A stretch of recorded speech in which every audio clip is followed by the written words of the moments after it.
J'espère que vous êtes dans de bonnes conditions de préparation.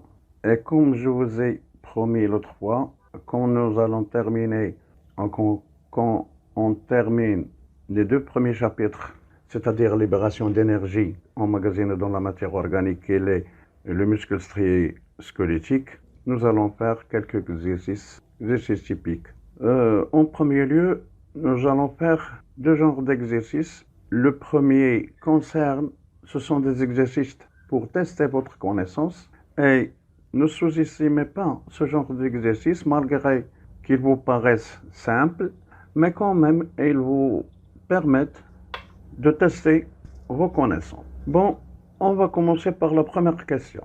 La première question est la suivante. La réponse du muscle à une excitation efficace est un potentiel d'action, un potentiel de repos, une secousse musculaire isolée, un cycle musculaire. Bien sûr, c'est une secousse musculaire isolée. Deuxième question. La fibre musculaire est composée de filaments fins de myosine et d'actine, filaments fins de myosine et de filaments épais, filaments épais de myosine et de filaments fins. Bien sûr, c'est la troisième réponse. Filaments épais de myosine et de filaments fins, bien sûr, d'actine. La troisième question, concernant contraction musculaire. Au repos, les molécules d'ATP sont fixées sur les têtes de myosine. Au repos, de l'actine ou bien l'actine ne peut interagir avec la myosine. Troisième proposition, l'arrivée de calcium va permettre la liaison actine-myosine. Donc, une parenthèse, dans ce genre de questions, il y a ou bien une seule réponse correcte ou bien plusieurs réponses exactes. De toute façon, dans la question, il vous montre est-ce qu'il y a une ou plusieurs. Revenons à la question concernant la contraction musculaire. Proposition 1, A. Au repos, les molécules d'ATP sont fixées sur les têtes de myosine. B. Au repos, de l'actine ne peut interagir avec la myosine. C. L'arrivée de calcium va permettre la liaison actine-myosine.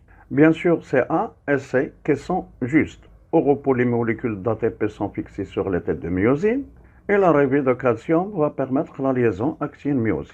B est faux. Au repos, l'actine ne peut interagir avec la myosine. Quatrième question. Le dégagement de la chaleur initiale du muscle est issu de l'hydrolyse de. Tout d'abord, qu'est-ce que ça veut dire la chaleur initiale? La chaleur initiale, vous l'avez dans vos résumés, c'est la chaleur de la contraction plus chaleur dégagée au cours du relâchement. C'est ça, la chaleur initiale. Donc, le dégagement, l'hydrolyse de la phosphoprotéine, je crois qu'ils se sont trompés, la phosphocréatine. B, l'ATP. C, glucose. D, l'acide lactique. Le dégagement de la chaleur initiale du muscle est issu de l'hydrolyse de la phosphocréatine, l'ATP, le glucose, l'acide lactique. Au cours de la contraction musculaire, nous avons vu que le muscle, les fibres musculaires, interviennent pour se contracter. Il y a des réactions pour avoir de l'énergie, réaction rapide anaérobie, c'est-à-dire de la phosphocréatine, et bien sûr l'ATP qui est fixé sur les têtes de myosine. Donc, les propositions qu'on pourrait considérer comme justes, c'est la phosphocréatine comme réaction rapide, l'ATP, bien sûr, fixé sur les têtes de myosine, et aussi le glucose qui intervient dans la contraction musculaire, c'est-à-dire l'intervention des fibres de type 1, lente, respiration. La réserve de l'ATP n'est pas utilisée de la part d'un muscle contracté. C'est juste, parce que l'ATP utilisé par un muscle contracté est celle qui est fixée sur la tête de myosine, les têtes de myosine. Est reconstituée à partir de l'ATP métabolique. Non, c'est faux. Est une source d'énergie d'un muscle au cours de la contraction. Nous avons dit que la source d'énergie du muscle au cours de la contraction vient des ATP fixés sur les têtes de myosine, mais aussi de la régénération des ATP, de la phosphocréatine, de réactions anaérobiques rapides. Donc, La réserve de l'ATP est une source d'énergie du muscle au cours de la contraction? Non. Elle reconstitue juste après son hydrolyse, bien sûr, parce que nous avons un schéma qui est schéma global. Il vous montre que l'utilisation de l'ATP par la fibre musculaire, elle est reconstituée à travers les trois réactions que vous avez dans le schéma. La sixième question, par comparaison à la secousse isolée, la secousse d'un muscle fatigué est caractérisée par l'allongement de la période de contraction, la diminution de l'amplitude, l'allongement du temps de latence. Par comparaison à la secousse isolée, la secousse d'un muscle fatigué est caractérisée par l'allongement de la période de contraction, la diminution de l'amplitude, l'allongement du temps de latence. Premièrement, c'est la deuxième question, la diminution de l'amplitude. Septième question, la fatigue musculaire est due à l'épuisement du glycomusculaire est due à l'épuisement du glycogène. Oui. Des modifications liées au manque d'oxygène. Également juste. L'accumulation des déchets dans l'acide lactique, en principe, oui. L'accumulation de l'acide lactique dans le muscle provoque des crampes, tout d'abord. Et par conséquent, la fatigue du muscle me paraît très évident. Dès une activité soutenue du muscle, bien sûr, si on fait un exercice prolongé, les fibres musculaires vont se fatiguer. La huitième question, la glucose utilisée par les muscles. Le glucose utilisé par les muscles est une source d'énergie qui n'est pas utilisée au moment de la contraction.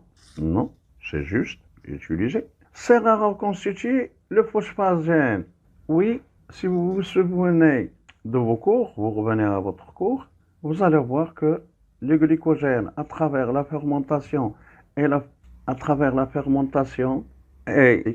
après au repos, une partie, un cinquième de l'acide lactique va régénérer le phosphagène, c'est-à-dire l'acide phosphocréatine. C permet la restauration du stock de glycogène. Bien sûr, c'est juste, et métabolisé après l'effort, c'est on tient compte de la régénération de stock énergétique de la cellule musculaire, oui.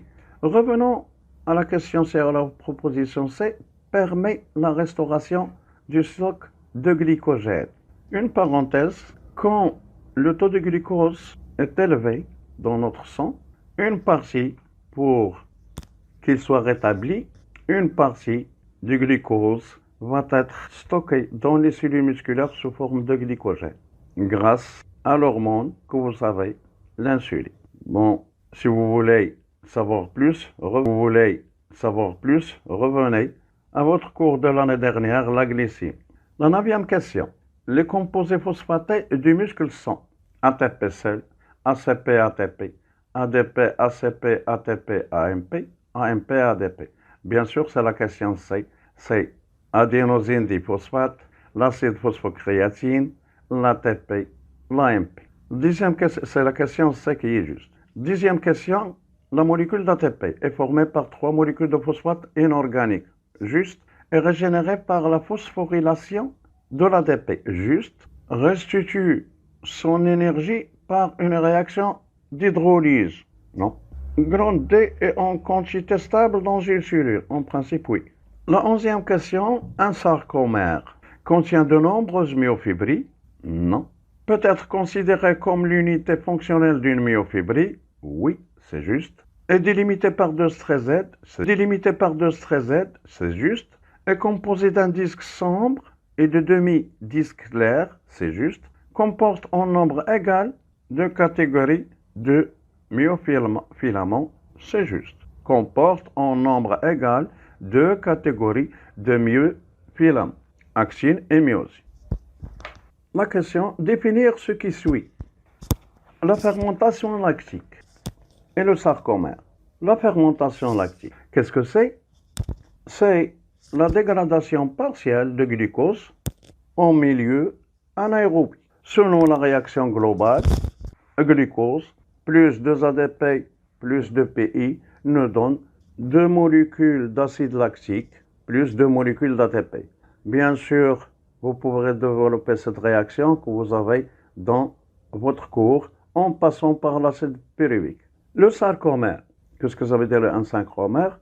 Est structural et fonctionnel de la fibre musculaire et par conséquent du muscle. Autre question, dans cette question, on a une autre forme de réponse. On vous donne des parenthèses avec des chiffres correspondant à la question. Le chiffre correspond à la question et vous devez poser dans les parenthèses la réponse correspondante. Exemple, la première question. 1. À propos de la mitochondrie. Petit a, la membrane externe contient des enzymes qui contribuent à des réactions d'oxydoréduction. C'est faux. La membrane interne contient des sphères pédonculées qui transportent des protons H+ vers l'espace intermembranaire. C'est faux.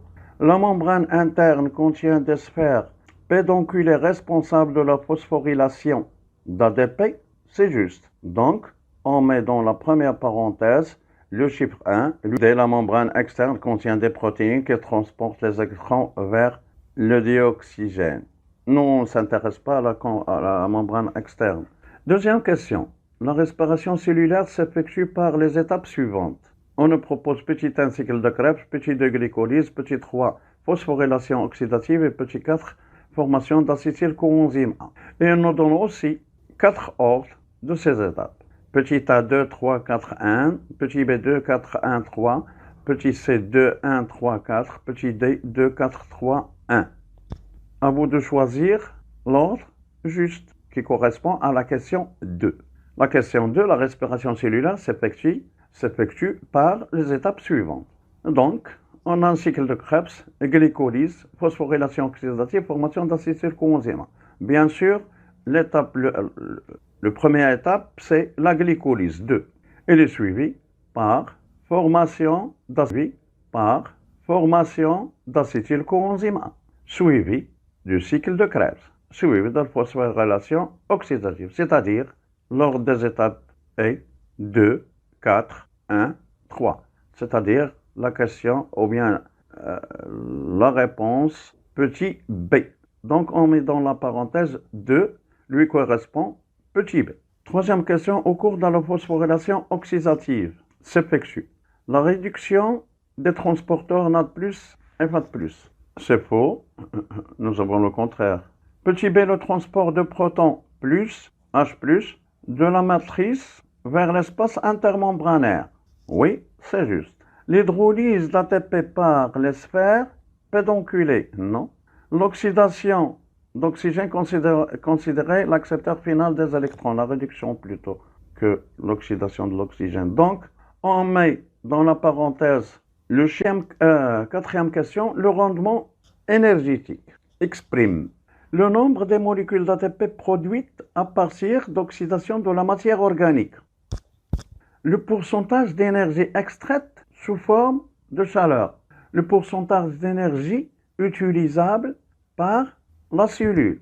L'énergie potentielle dans la matière organique. Bon, tout d'abord, le rendement énergétique, c'est un pourcentage. Donc, c'est le pourcentage d'énergie utilisable par la cellule. Mais il y a aussi d'autres réponses, d'autres propositions qui me paraissent aussi justes. Par exemple, on répète, petit a, le nombre des molécules d'ATP produites à partir d'oxydation de la matière organique. On peut la considérer comme rendement énergétique. Le pourcentage d'énergie extraite sous forme de chaleur, ça c'est non. Petit d, l'énergie potentielle dans la matière organique, ça c'est non. Petit d, l'énergie potentielle dans la matière organique.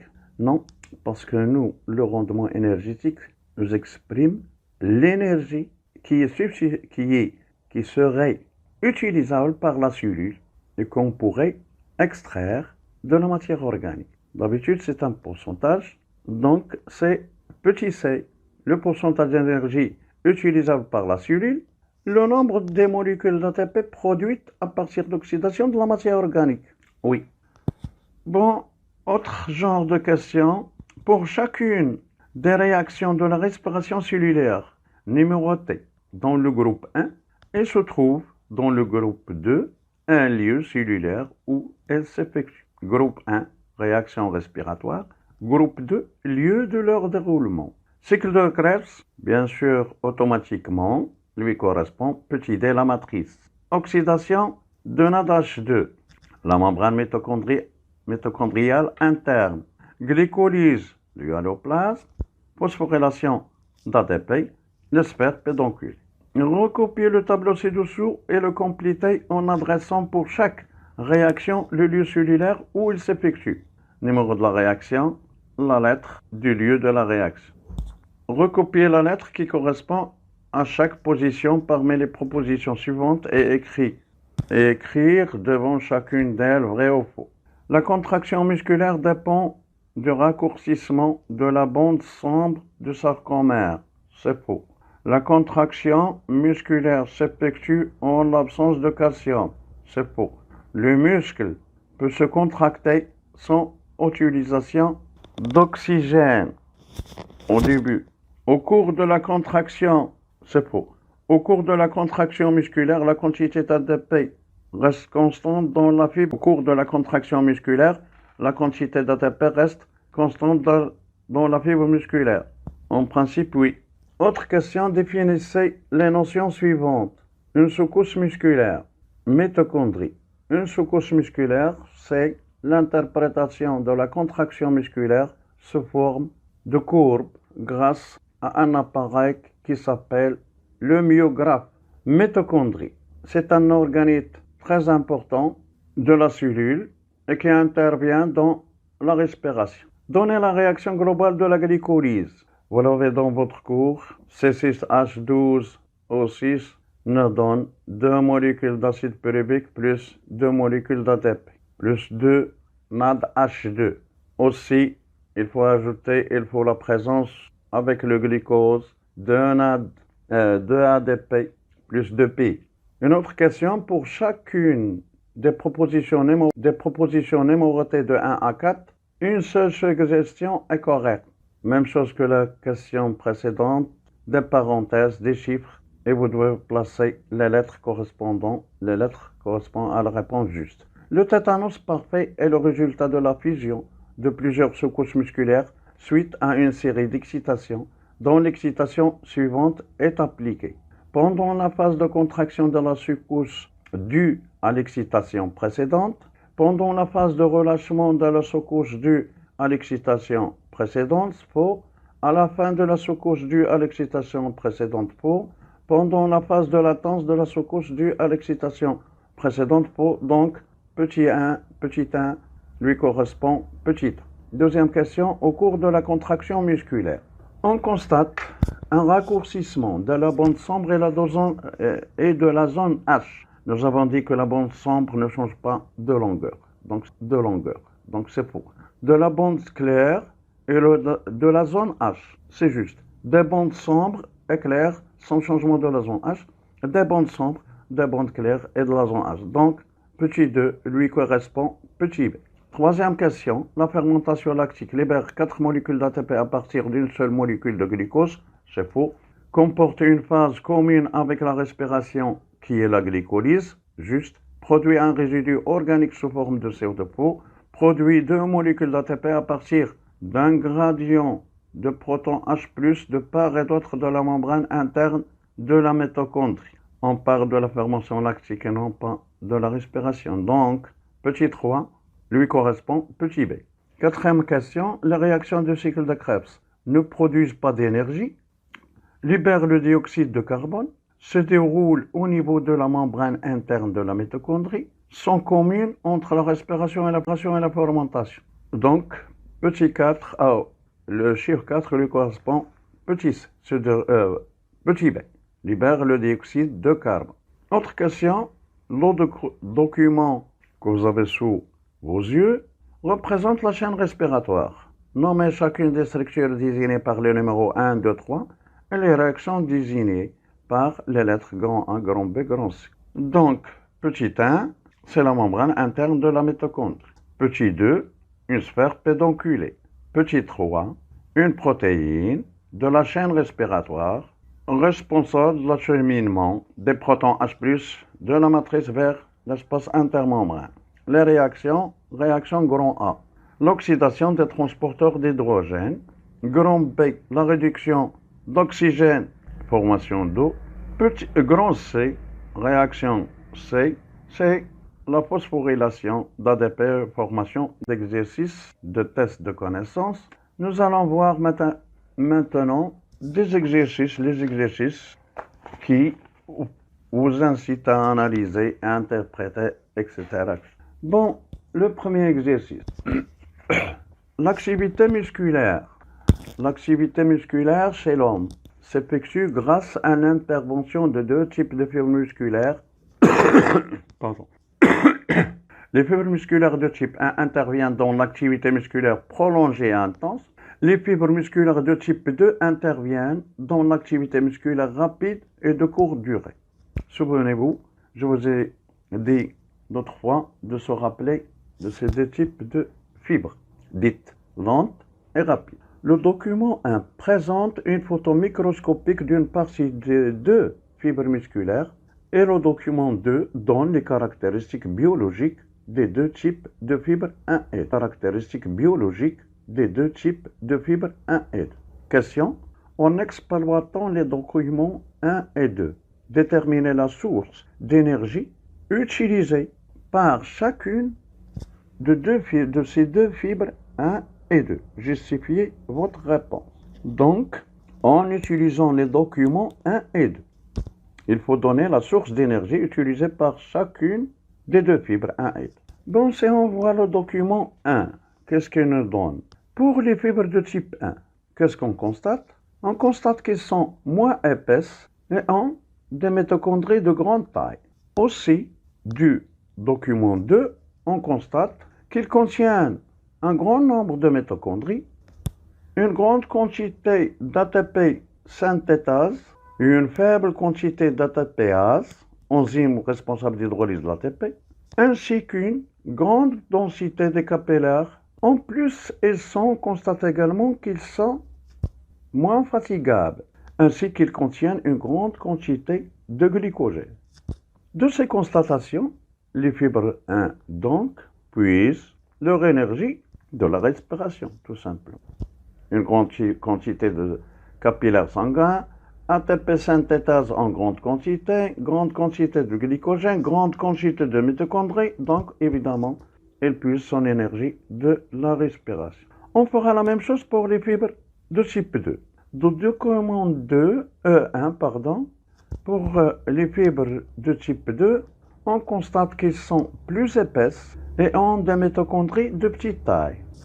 Document 2, ces fibres ont une grande quantité d'ATPase, enzyme responsable d'hydrolyse d'ATP, une faible quantité d'ATP synthétase, un faible nombre de mitochondries synthétase, un faible nombre de mitochondries, une faible densité des capillaires sanguins, ils sont plus fatigables, ainsi qu'une faible quantité de glycogène. Donc, de ces caractéristiques, on peut dire que ces fibres de type 2 puisent l'énergie de la fermentation. Très faible quantité de mitochondries et sont fatigables. Faible quantité de capillaires sanguins, donc pas de consommation d'oxygène. Faible quantité d'ATP synthétase, donc synthèse pas l'ATP, etc. Et voilà, donc les fibres de type 1 puisent leur énergie de la respiration et les fibres de type 2, dites rapides, puisent l'énergie de la fermentation. Question 2, ou bien donnée de la question 2, pour mettre en évidence les voies métaboliques qui permettent au muscle de profiter de l'énergie au cours de sa contraction, utilisée par un muscle pendant une activité musculaire prolongée. Les cours du document 3 montrent les résultats obtenus. En vous basant sur les données précédentes et vos connaissances, expliquez les voies métaboliques intervenant dans la production de l'énergie pendant l'activité musculaire en précisant le type de fibre musculaire mise en jeu. Bon, d'après ce document, on constate que dans les premières secondes de l'activité musculaire, il y a consommation de l'ATP. La quantité d'ATP chute dans les fibres musculaires. Il est suivi d'une diminution de la phosphocréatine suite à une déphosphorylation pour renouveler de l'ATP Vous l'avez dans votre cours. Et ceci au cours des premières minutes de l'exercice musculaire. Puis intervient la glycolyse anaérobie, c'est-à-dire la fermentation lactique. Ces réactions se font en milieu anaérobie, comme vous le constatez, c'est-à-dire en absence d'oxygène. Donc, on peut conclure que ce sont les fibres de type 2 rapides qui interviennent en premier lieu de l'exercice musculaire. Après, environ vers les 5 minutes de l'exercice musculaire, on constate l'intervention de la glycolyse aérobe pour assurer le renouvellement de la tête de façon continue et prolongée en fonction de l'exercice, jusqu'à, bien sûr, la fatigabilité du muscle. Dans ce cas, ce sont les fibres musculaires de type 1, dites lentes, qui interviennent. Donc, en premier lieu, ce sont les fibres de type 2, dites rapides, qui interviennent, et en second lieu, ce sont les fibres musculaires de type 1, dites lentes, qui sont l'intervalle. Bon, on a fini avec ce petit exercice, cet exercice. Cette vidéo, on a les deuxième vidéo, bien sûr.